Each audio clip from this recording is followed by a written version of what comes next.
Question 6, 6.1. This question is about isomers. Give a reagent and observations for a test tube reaction to distinguish between 2-methyl-butan 1-ol. So I've drawn this out here.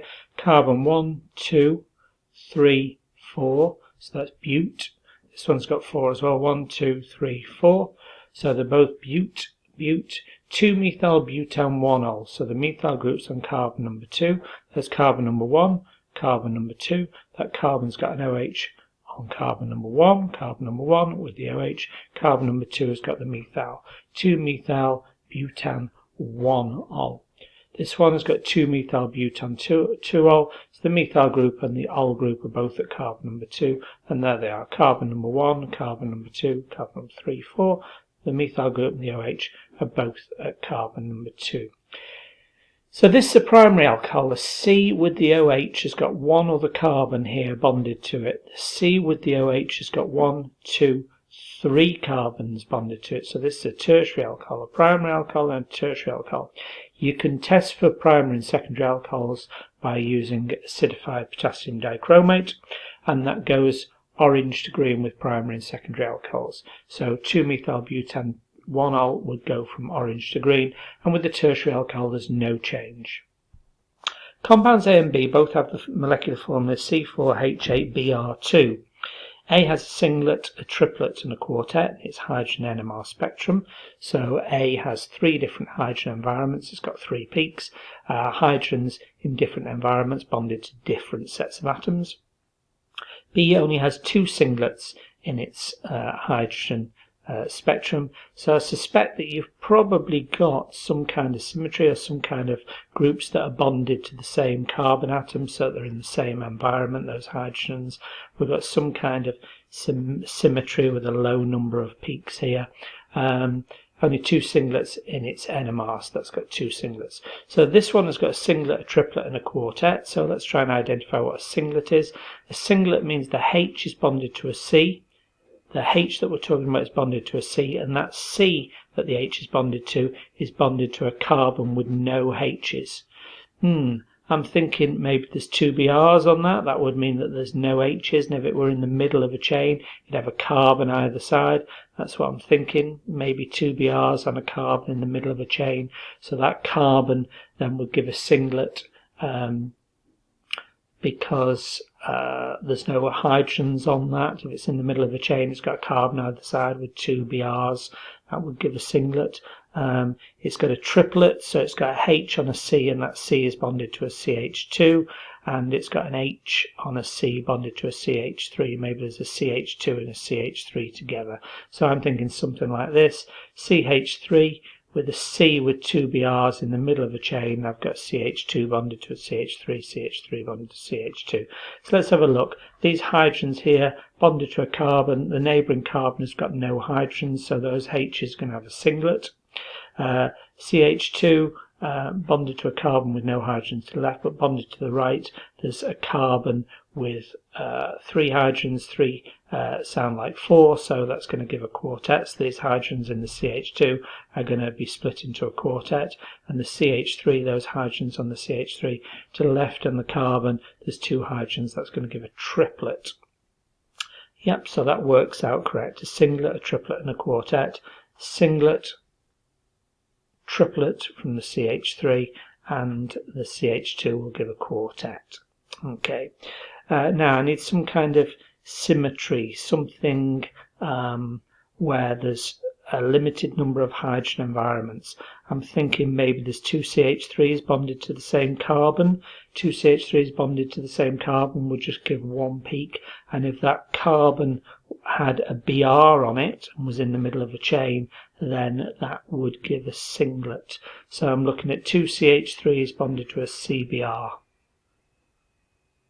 2 CH3s bonded to a CBr. So here's my reason for thinking. I've got 2 CH3s bonded to the same carbon, so all those 6 hydrogens are in the same environment. That's going to limit the number of peaks, the number of hydrogen environments, and because they're bonded to a CBr, that C has got no H's, so these 2 are going to be singlets, and then the rest of it I've just put together as CH2Br, and I look at these hydrogens, that's going to give a singlet as well. They're in a different environment because the CH2s, the H's are bonded to C's and Brs, so it's going to give a second peak, but again it's going to be a singlet because the H's are bonded to a C and the neighbouring C has got no H's. That's going to give a singlet. So those are my two sets of reasons and my two answers. Compounds C and D both have the molecular formula C6H3Br3. 3 hydrogens, 6 carbons, Br3. I'm thinking that maybe it's a cyclic compound. Yeah, 6 carbons but only 3 hydrogens, so a cyclic compound. 3 hydrogens, 3 Brs, that's 6 in total for the 6 carbons. Yeah, I've got 6 carbons in a ring and I've got 3 hydrogens and 3 Brs coming off that benzene ring. 2 peaks in its carbon 13, so I'm looking at carbon 13 now. So the carbons only have 2 environments in compound C, and compound D they have 4 peaks, 4 different carbon environments. 2 peaks probably means it's going to have some symmetry. So if I've got some kind of symmetry, I need the Brs to be spread around the ring to give 2 lines of symmetry, something like this one. So my carbons with Brs would give 1 peak, and my carbons without Brs would give my second peak. And because I've got symmetry, the CBrs, CBrs, CBrs, these 3 carbons will give 1 peak, and the other carbons without Brs will give the second peak. 2 peaks. So I knew I had some kind of symmetry because I've only got 2 peaks. Now D has got 4 peaks, so it's not got very much symmetry at all. So I'm thinking maybe the Brs, instead of spread equally around the ring, giving lots of lines of symmetry, maybe they're all together, something like this. Let's have a look. I've got a C with a Br. Let's say that's 1 carbon environment here. I've got a C with a Br joined to a C with an H. So these 2 here are a second peak. These 2 here with a C H bonded to a CBr are a third peak, and then this is a 4th peak with a CH bonded to 2 CHs either side. Compounds E, F and G are isomers. Well, you've got to know a little bit about this. If I see a broad peak like this at around about 3,400, I know that's an alcohol. If it's a sort of what I mean by broad is that it's not got a sharp point to it. It's sort of rounded at the bottom. And 3,400, if you look up in your data book, you'll find that it's an OH. That's definitely an alcohol. A rounded peak there, absorption at around about 3,400 is definitely an alcohol. Now I've got an alcohol here and an alcohol here, but this is really a carboxylic acid. This is an alcohol, so this first one is G.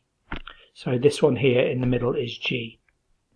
I know this one is my carboxylic acid here because a carboxylic acid gives an absorption peak at around about 3,000, and this one hasn't got one. A carboxylic acid again has a broad peak. It's slightly lower, about 3,000 rather than 3,400, which is an alcohol. This is a carboxylic acid, and it tends to form a sort of more pointed absorption around about 3,000. So this is my carboxylic acid, this is my E, this is E, the carboxylic acid group, this is the alcohol G, which means F doesn't have an alcohol group, doesn't have a carboxylic acid group, and this peak here at around about 1,700 is my C double bond O, and they've all got C double bond O, they're all carbonyl compounds.